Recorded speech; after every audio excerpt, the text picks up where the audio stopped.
So if you're looking for options that meet these consumer demands, bacillus-based cleaners are a great way to do that. So these products use bacillus bacteria, which are live, naturally occurring organisms, to do the heavy lifting as the active cleaning ingredient. They are able to reduce some of the traditionally used harsher chemistries, leading to environmentally friendlier products. So because bacillus are live microorganisms, they also work best when formulated with those gentler chemistry options, which makes them a great fit for products looking for that green or safer chemistry designation.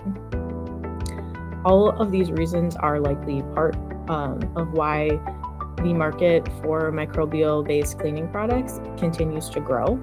So according to 360i Research in 2024, the microbial-based cleaning product market was just over $5 billion, and it is projected to reach nearly $11 billion by 2032.